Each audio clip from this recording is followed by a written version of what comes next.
का दबाव, चाहे वो इस विधानसभा क्षेत्र के अंदर पड़ने वाले 5 गांव, उनके मालिकाना हक को लेकर के कि अगर वोट नहीं दिए तो हम तुम्हें उजाड़ देंगे। गुटबाजी आप लोग कह रहे हो, ये गुटबाजी नहीं है, ये तो विपक्ष एक भ्रम फैला रही है।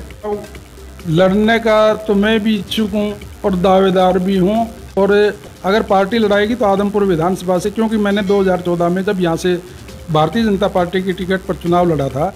सभी दोस्तों को नमस्कार, मैं आपका दोस्त चंद्रपाल और आप देखना शुरू कर चुके हैं हरियाणा न्यूज नेशन। तो आज श्री कर्ण सिंह रणोलिया जी, इनसे मुलाकात हुई तो इनसे पूछते हैं आखिर कांग्रेस पार्टी का आदमपुर में हार का क्या कारण था और आगे की क्या रणनीति रहेगी। हाँ जी नमस्कार। नमस्कार, आपके सभी दर्शकों को मेरी तरफ से राम राम। आप बीजेपी पार्टी को छोड़ के कांग्रेस पार्टी में आए। कांग्रेस पार्टी में आने के बाद आदमपुर में जो उपचुनाव हुआ उसका आखिर हार का क्या कारण रहा होगा आपके विचार से?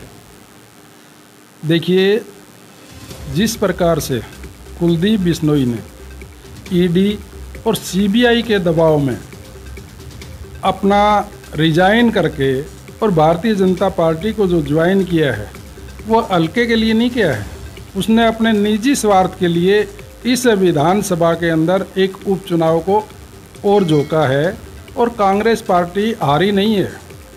52,000 वोट एक उपचुनाव में, जहां सरकारी तंत्र सारा, पैसे का बोलबाला, हर तरफ का दबाव, चाहे वो इस विधानसभा क्षेत्र के अंदर पड़ने वाले 5 गांव, उनके मालिकाना हक को लेकर के कि अगर वोट नहीं दिए तो हम तुम्हें उजाड़ देंगे। और जितने इस विधानसभा के अंदर जो गवर्नमेंट एम्प्लॉइज़ थे, उन लोगों के ऊपर प्रेशर, हर आदमी के ऊपर प्रेशर दे करके, फिर भी ये कोई जीत बीजेपी की जीत नहीं है। बस सुनने में आया है कि जयप्रकाश जेपी अब आदमपुर से ही जो आगे आने वाला विधानसभा चुनाव है उसके अंदर लड़ेंगे और आदमपुर में ही रहते हैं। जिला प्रभारी भी बनाया गया इस बार का। तो क्या लगता है कि 2024 में आने वाले चुनाव में जयप्रकाश जेपी ही इलेक्शन लड़ेंगे?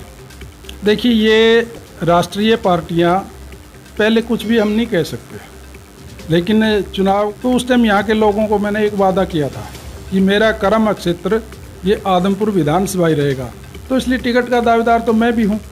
और वैसे भी हमारे प्रदेश के जो माननीय अध्यक्ष हैं आदरणीय उदय भान जी, उन्होंने कलायत विधानसभा की जब वो पीसी ले रहे थे तो वहाँ कहा कि आदरणीय जयप्रकाश जी को हमें केंद्र में ज़रूरत है, तो हो सकता है वो यहाँ से लोकसभा का चुनाव लड़े।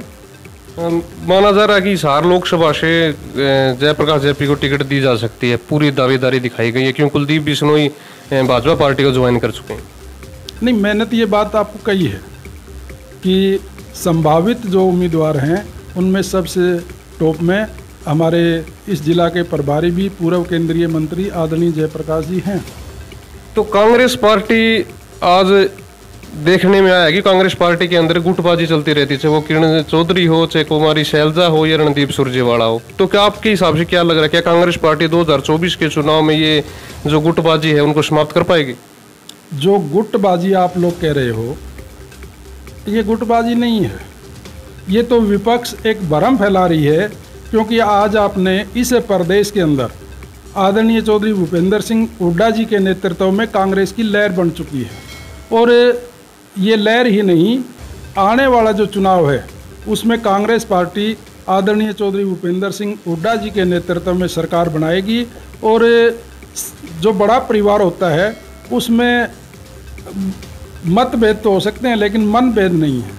तो बड़ा परिवार है, उसमें छोटे-मोटे झगड़े चलते रहते हैं, घरों में भी चलते रहते हैं, कोई ये बड़ी बात नहीं है, गुटबाजी नहीं है पार्टी के अंदर।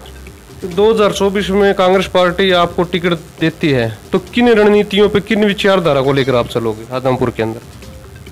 देखिए, मेरा 2014 से लेकर 2019 तक का कार्यकाल आदमपुर विधानसभा के सभी क्षेत्रवासियों को पता है कि किस प्रकार ईमानदारी से जिस विधानसभा के अंदर हरियाणा की ये पहली विधानसभा थी जहां बुढ़ाक गांव के लोगों ने चुनाव का बहिष्कार सिर्फ इसलिए किया था कि हमें कम से कम पीने का पानी तो दे दो।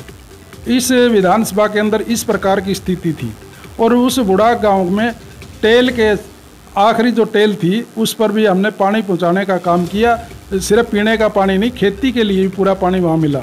और इस विधानसभा के अंदर इतने जो काम पेंडिंग पड़े थे, चाहे वो नालों के थे, चाहे खाड़ों के थे, चाहे सड़कों के थे, चाहे इस विधानसभा के अंदर स्टेडियम बनाने की बात आई, चाहे व्यायामशालाएं बनाने की बात आई, और आदमपुर का प्रॉपर चाहे वो सिविल हॉस्पिटल था उसको दोबारा से रीमॉडलिंग करवाना, शीशवाड़ के अंदर पूरा आधुनिक CHC सेंटर बनवाना, और अनेकों गांव में PHC और CHC सेंटर और वेटरनरी डिस्पेंसरी के काम करवाने का मैंने जो काम किया था, तो इस विधानसभा की जनता मुझे अच्छी तरह से जानती है, और मेरा जो काम किया हुआ है उसे काम के बदले वोट दे करके मुझे जिताने का काम करेगी, अगर पार्टी ने मुझे मौका दिया तो।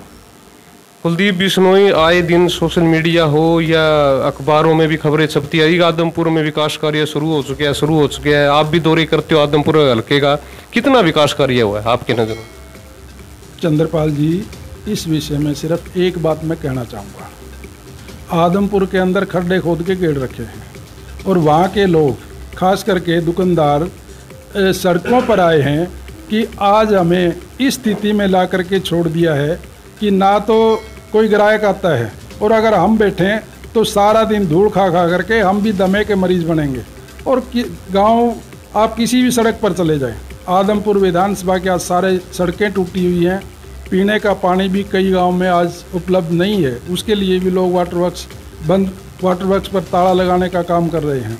तो आदमपुर विधानसभा को एक किस्म से ब्लैकमेलिंग करके वो कह रहा था कि मैंने 26 साल का वनवास काटा है, एक मौका दे दो। तो यहाँ की जनता ने तो मौका दे दिया, लेकिन उसने आज भी विधानसभा की कोई सुध नहीं है। दीपेंद्र हुड्डा ने 5 घोषणा की है, चाहे वो बुढ़ापा पेंशन बढ़ाने की हो, 100 गज प्लाट देने की बात हो, या 300 यूनिट बिजली फ्री की हो। क्या कर्नाटक का जो चुनाव जीता है अभी कांग्रेस पार्टी ने, क्या हरियाणा पर इस पर इफेक्ट पड़ेगा, और जो घोषणा की गई इसका भी पूरा लाभ मिलेगा कांग्रेस पार्टी?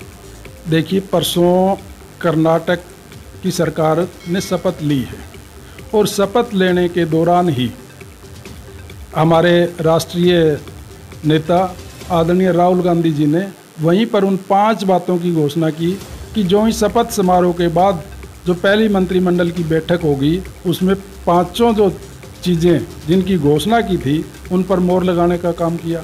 और हरियाणा में भी अगर हरियाणा की जनता ने आशीर्वाद दिया तो हम पहली बैठक में ही इन कामों को करने का काम करेंगे। तो क्या कहोगे आप हमारे दर्शकों को? मैं तो आपके सभी दर्शकों के और आपके चैनल के माध्यम से एक बात कहना चाहूँगा कि हरियाणा के अंदर 2 कहावतें हैं। आप लोग सब जानते हैं कि काठ की हांडी बार बार नहीं चढ़ती, और झूठ भी आप कितने दिन तक बोलोगे।